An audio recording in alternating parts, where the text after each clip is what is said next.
everyone. Welcome or welcome back. So, today I want to talk about something that comes up pretty much every time I go back to my parents' house, and that is my tendency to step in as the mediator in their conflicts. I'll also talk about the feelings that arise when I do this, and then how I stopped playing the therapist role. If you're new here, this channel is for fellow recovering people pleasers. I use real moments from my day to day life to reflect on what worked, what didn't, and what I'm learning as I try to deconstruct fawning and live more authentically. One thing that I have noticed about myself is that I naturally fall into the peacemaker role in relationships.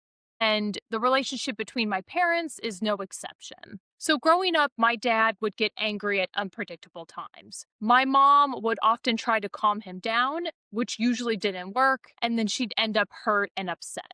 And as a kid, I learned to be hyper aware of different shifts in mood, especially negative ones. And I did this so that I could try to smooth things over or make myself useful. And that skill followed me all the way into adulthood. And even though I've lived outside my parents' home for over 10 years at this point, whenever I go back for the holidays or a visit, I often just slip right back into that mediator role. When my parents argue, I'm not just listening to them. I am reading both of their emotions. I'm offering solutions. I'm trying to reframe things. And basically, I'm acting as their unpaid therapist.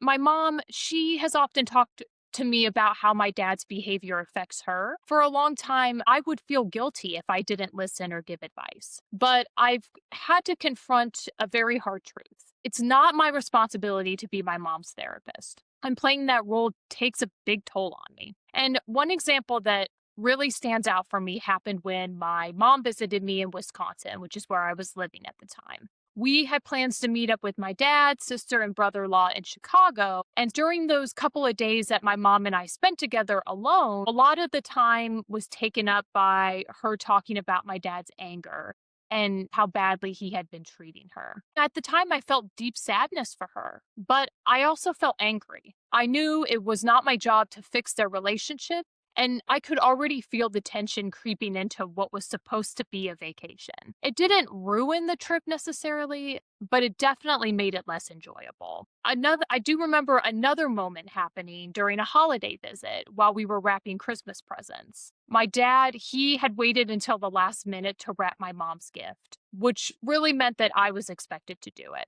And at the same time, my mom wanted help cleaning. So they started arguing about having to host Christmas Eve and how stressful it was. And suddenly I was right back in the middle. But my mom, she was exhausted from doing everything. And then my dad got defensive and angry, and something in my body just shut down. I got hot, I felt really tense, and my head became fuzzy. It was almost like I was dissociating. And I just stopped listening to them entirely and just totally checked out. I went upstairs. I shut my bedroom door and I just stayed there. And a couple moments later, when my dad yelled up the stairs for me to come down, I didn't respond. And that was new for me. In the past, I would have intervened. I would have tried to help them compromise, and that would leave me drained and resentful. And I realized that when I mediated, it actually reinforced the pattern. My parents, they got the reward of my emotional labor, and then I got a reward of feeling needed and useful. So this time, by disengaging with my parents, I signaled to them, really without saying a word, that their conflict was impacting me. Was it a perfect response? Probably not, but it was different. And now I pay close attention to what happens in my body when my mom might start to talk about an argument or when my parents start bickering. I notice that tight chest, the fuzziness in my head, the warmth all over my body. And those are cues for me that it's time to disengage. Now, each time I go home, I practice new ways of stepping back from my parents' conflict. Sometimes I try to change the subject and see if my mom might follow. And if that doesn't work, I'll just stop asking questions or I'll give minimal responses, maybe just like a. And then if that doesn't work, I might stay quiet or pretend like I'm distracted. And there's been moments where I have had to say directly, I don't want to talk about this right now. And that last one is still hard I still feel the urge to over explain so I don't hurt my mom's feelings. But I've learned that over explaining just pulls me back into the therapist role.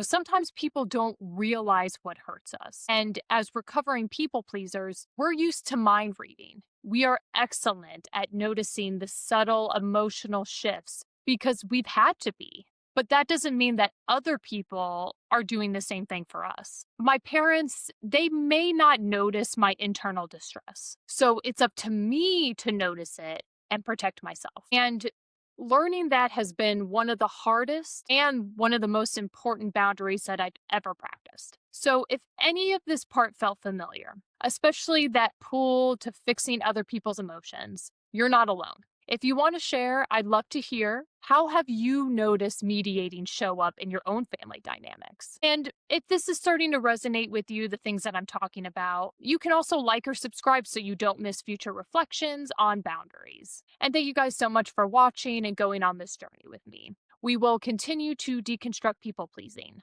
one moment at a time.